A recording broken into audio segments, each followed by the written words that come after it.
Time के जो नगर अध्यक्ष और प्रशासन ने 10% 20% पैसे लेके दुकानात कोणी जायचा प्रयत्न करू नये, सगळे एकमेकांना मदत करते।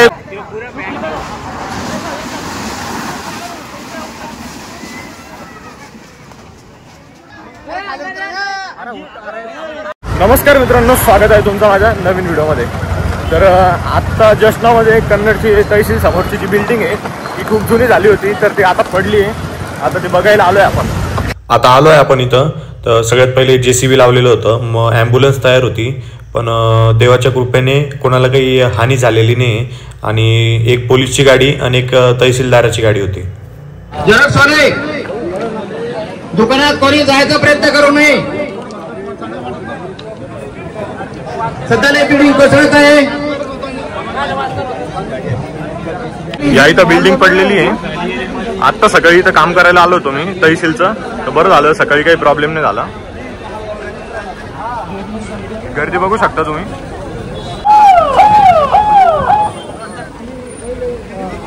ऊपर का काम जो है नगर परिषद ने 2003 के अंदर ये काम करे थे।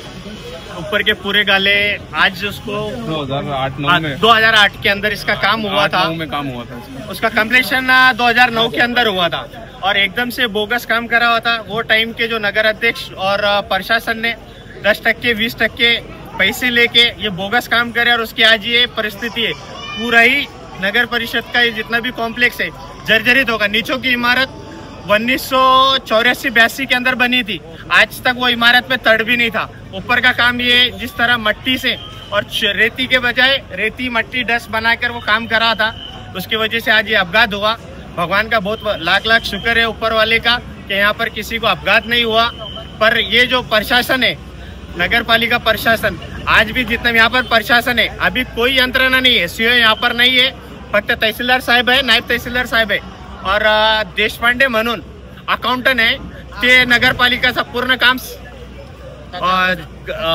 करत आहे। अरे आतापर्यंत कोणतंही यंत्रणा नगरपालिकाने स्वतःना कोणती मागितले नाही। लोकांनी फोन करून JCP हे व तहसीलदार साहेबांनी फोन करून मागितलंय, नगरपालिकाचे प्रशासन करताही काही कार्यक्रम केलेले नाही।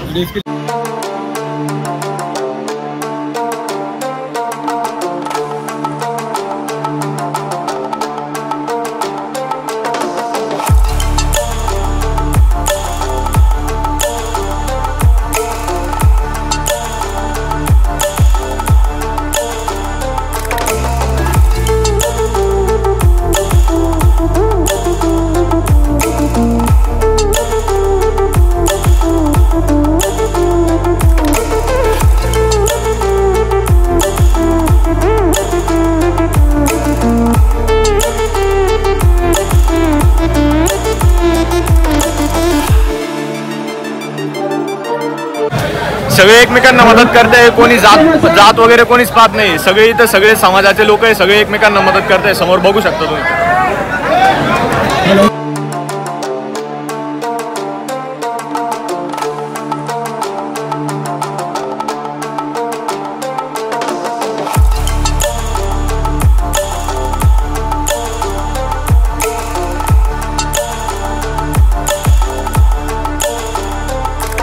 तुम्ही बघू शकताय कशा प्रकारे लोक सीडीच्या द्वारे खाली उतरताय।